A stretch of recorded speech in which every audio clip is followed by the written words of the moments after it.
சீரியல்களின் full எபிசோடுகளை Sun டிவியில் ஒளிபரப்பான உடனே எக்ஸ்க்ளூசிவாக சன் நெக்ஸ்டில் மட்டும் ஃப்ரீயா பாருங்கள். சரியா தான் வந்திருக்கோம்.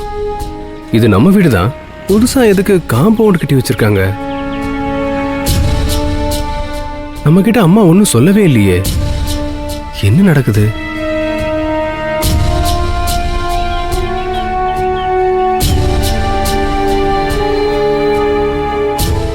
இந்த இடம் நல்ல உள்ளங்கள் ஆசிரமத்துக்கு சொந்தமானது. ஆக்கிரமிப்பு செய்பவர்கள் மீது சட்டப்படி நடவடிக்கை எடுக்கப்படும். என்னது? இந்த இடத்த அம்மா ஆசிரமத்துக்கு கொடுத்துட்டாங்களா? ஆசிரமத்துக்கு கொடுத்துட்டு அம்மா இங்க போயிருப்பாங்க. என்கிட்ட ஒரு வார்த்தை கூட சொல்லலையே. நான் போன் பண்ணப்பவும் எடுக்கல. என் மேல எவ்வளவு கோவமா இருந்தா இப்படி செஞ்சிருப்பாங்க. இப்போ அம்மா எங்க இருப்பாங்கன்னு தெரியலையே. அவங்க சொந்த புள்ள நான் இருக்கும்போது எங்க அம்மா ஆசிரமத்துக்கு போலாமா? தப்பு பண்ணிட்டேன். ஷோ கடவுளே, நான் ஒரு முட்டாளு.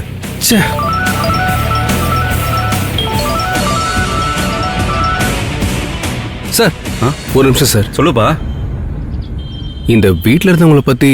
என்னப்பா, என்ன விஷயம்? இல்ல, இந்த வீட்ல இருந்தாங்கல்ல, அவங்க எனக்கு தெரிஞ்சவங்க தான். இப்ப வந்து பார்த்தா போர்டு இப்படி இருக்கு. அதான் உங்களுக்கு என்ன ஏதுன்னு தெரியுமா?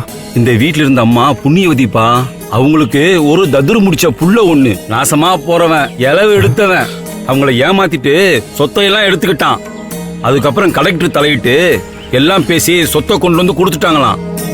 ஆனாலும் அந்த அம்மாவுக்கு மனசு கேட்கல. புருஷனும் செத்து போயிட்டான், பிள்ளையும் சரியில்லை. என்ன பண்ணுவாங்க? சொத்தை எல்லாத்தையும் அந்த ஆசிரமத்துக்கு எழுதி வச்சுட்டு அந்த ஆசிரமத்தை தங்கிட்டாங்க. என்ன சார் சொல்றீங்க? ஆசிரமத்துல இருக்காங்களா? ஆமாப்பா, பின்ன என்ன பண்றது? அந்த மாதிரி பிள்ளைகளை பெத்தா இப்படிதான் நடுத்தருவில் விட்டுட்டு போயிருவாங்க. நம்மளும் வளர்க்குறப்போ எவ்வளவு அன்பா பாசமா தானே வளர்க்குறோம். அதுங்க வளர்ந்து வரும்போது நம்மள எதுவும் மதிக்க மாட்டேங்குதுங்க. ஆனா ஒண்ணுப்பா தம்பி, அந்த பையன் வளர்ந்து வருவான்ல, அந்த பையனுக்கு ஒரு பிள்ளை பிறக்கும்ல, அந்த பிள்ளை பாடா படுத்தும் போது அவனுக்கு பாசம்னா என்ன, அன்புன்னா என்னன்னு புரியும். சரிப்பா, நான் வரேன்.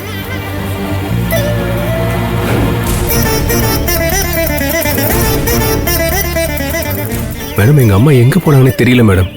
ப்ளீஸ் மேடம், தயவு செஞ்சு கண்டுபிடிச்சு கொடுத்துருங்க.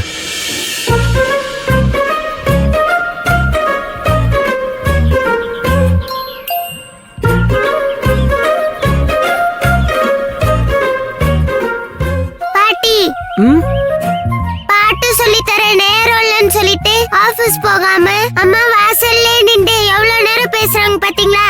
அம்மா வேலை விஷயமா ஏதோ பேசிட்டு இருக்காங்கடா செல்லம். இல்ல, நீங்க போய் சொல்லி என்ன சமாதானப்படுத்த பாக்குறீங்க. உங்களுக்கு வர வர என்ன பிடிக்கவே மாட்டேங்குது. வேலை விஷயம்னா ஆபீஸ்ல போய் தானே பேசணும். வீட்டு வாசல்ல என்ன பேச்சு வேண்டி கிடக்கு. எவ்வளவு நேரம் பேசுறாங்க பாருங்க. அவங்க பேசுறது பாக்கும்போது எனக்கு கோபமா வருது. என்னோட அவ்வளவு நேரம் பேசி ரொம்ப நாள் ஆச்சு. நான் என்ன தப்பு பண்ணேன்? நீ எதுவும் தப்பு பண்ணலடா செல்லம். அம்மாவும் வேணும்னுலாம் உன்கிட்ட பேசாம இல்ல. அவங்களும் அப்படிப்பட்டவங்க இல்ல. வேலை அதிகமா இருக்கு, அதனாலதான் உன் கூட அதிக நேரம் இருக்க முடியல. போங்க, நீங்க பெரிய பட்டி எல்லாரும் எப்ப பார்த்தாலும் அம்மாக்கு தான் சப்போர்ட் பண்றீங்க. மாஸ்டர் மட்டும்தான் எப்பவுமே எனக்கு சப்போர்ட் பண்றாரு. உங்க எல்லாத்தையும் விட எனக்கு மாஸ்டர் ரொம்ப பிடிக்கும். அவருக்கும் என்ன ரொம்ப பிடிக்கும். ரெண்டு பேருக்கும் ஒருத்தருக்கு ஒருத்தர் பிடிச்சிருக்கிறது சந்தோஷம்தான். இருந்தாலும் கார்த்திக் தான் உன்னோட அப்பான்னு எனக்கு தெரிஞ்சும் என்னால சொல்ல முடியலையே. பாத்தீங்களா, மாஸ்டர் எனக்கு மட்டும் சப்போர்ட் பண்றாருன்னு சொன்னது உங்களால எதுவுமே பேச முடியல. அப்ப நான் சொல்றது உண்மைதானே? அவர் மட்டும்தான் உண்மையாவே மேல பாசம் வச்சிருக்காரு. அப்படி இல்லடா தமிழ். எங்களுக்கும் உன்னை ரொம்ப பிடிக்கும், உன் அம்மாவுக்கும் உன்னை ரொம்ப பிடிக்கும். இல்ல, அம்மாவுக்கு என்ன பிடிக்கல. அப்படி அம்மாவுக்கு என்ன பிடிச்சிருந்தா அவங்க என் கூட தானே இருக்கணும். ஆனா அவங்க தான் என் கூட இருக்கவே மாட்டேங்கிறாங்களே. எங்க அப்பாவும் கலெக்டரா இருந்தப்போ சுந்தரி அம்மா மாதிரியே எப்ப பார்த்தாலும் வேலை வேலைன்னு போய்கிட்டே இருப்பாங்க. என் கூட டைம் ஸ்பெண்ட் பண்ணவே மாட்டாரு. ஆனாலும் உள்ளுக்குள்ள மேல பாசம் அதிகமா இருக்கும். எனக்கு என்ன பிடிக்கும் பிடிக்காதுன்னு நல்லா தெரிஞ்சு வச்சிருப்பாரு. என் அம்மாவுக்கும் அதெல்லாம் தெரியும். இருந்தாலும் அவங்களுக்கு என் மேல பாசம் இல்ல. அதான் உண்மை. உங்க அம்மாக்கு உன் மேல பாசம் இருக்கு. நீ வேணா பாரு, அவங்க உனக்கு பாய் சொல்லுவாங்க. அதெல்லாம் சொல்ல மாட்டாங்க. அவங்களுக்கு என் மேல பாசமே இல்ல. நீ வேணா பாரு, கண்டிப்பா அவங்க உனக்கு பாய் சொல்லுவாங்க. சரி பாப்போம்.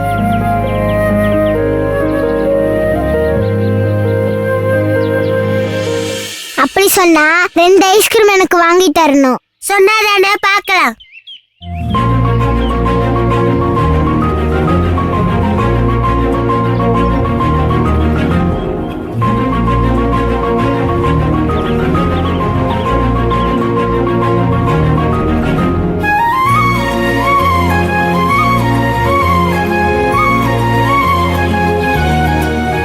பாய் ஏ பாய். ச்சே, ஐயா எனக்கு 2 ஐஸ்கிரீம். சரி வாங்க போலாம் வாங்க. ச்சே, வாங்க வாங்க. சரி, ஆசிரமத்துல தான் தங்கி இருப்பாங்க. அவர் தான் தெளிவா சொல்லிட்டாருல, உன்னைய மாதிரி புள்ளைய பெத்ததுக்கு அவங்க அங்கதான் இருக்கணும். போய் அங்க போய் பாரு. உன்ன மாதிரி ஆளுக்கெல்லாம் சொத்தை எழுதி வைக்காம ஏதோ ஒரு ஆசிரமத்துக்கு எழுதி வச்சாங்களே, அது வரைக்கும் சந்தோஷம். ஏதோ அங்க இருக்கிறவங்களுக்காவது உதவி செய்யட்டும். இல்ல மேடம். இங்க பாரு, உன்கிட்ட இவ்ளோ நேரம் பேசினதே தப்பு. தயவு செஞ்சு கிளம்பி போயிரு. மேற்கொண்டு என்னை டென்ஷன் ஆக்காத. நீ யாருன்னு தெரியாம உன்கிட்ட இவ்ளோ நேரம் பேசிட்டு இருந்தேன். இல்ல மேடம், நான் சொல்றத ஒரு நிமிஷம். உன்ன மாதிரி புள்ளைய பெத்ததுக்கு அந்த அம்மா ஆசிரமத்திலயாவது இருக்காங்களேன்னு சந்தோஷப்படு. பேசாம அங்க போ, உங்க அம்மாவை மன்னிக்க சொல்லி கேளு. மேடம் ஒரு நிமிஷம் மேடம். நான் அங்க போனேன் மேடம்.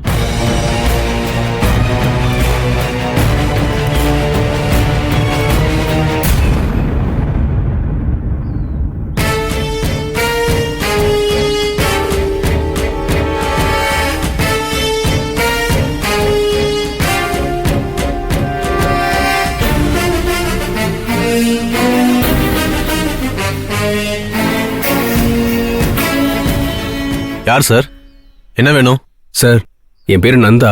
எங்க அம்மா பேரு தங்கம்மா. நான் என் அம்மாவை பார்க்க வந்திருக்கேன் சார்.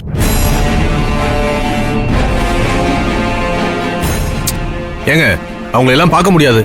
அவங்க சொந்தம்னு யாரும் இல்லைன்னு சொல்றாங்க. நீங்க கிளம்புங்க. அவங்க கிட்ட பையன் வந்திருக்கேன்னு சொல்லுங்க சார். கண்டிப்பா வருவாங்க சார். இங்க பாருங்க, இங்க அனாவசியமா வந்து தொந்தரவு பண்ணாதீங்க. இது வயசானவங்க இருக்கிற இடம். இங்க ஒவ்வொருத்தருக்கும் ஒவ்வொரு பிரச்சனை இருக்கும். ஒவ்வொருத்தருக்கும் ஒவ்வொரு வியாதி இருக்கு. இங்க கண்டவங்களையும் அலோவ் பண்ண முடியாது. சார், நான் கண்டவன் இல்லை சார். அவங்க என் அம்மா சார். அவங்க பையன் சார்னா. நீங்க சொல்றதுல நாங்க நம்ப முடியாதுங்க. அவங்க தெளிவா சொல்லியிருக்காங்க. யாரும் என்ன பார்க்க வர மாட்டாங்க, எனக்கு யாரும் இல்ல, எனக்கு சொந்தம்னு சொல்லிக்க யாரும் இல்லைன்னு சொல்லிட்டாங்க.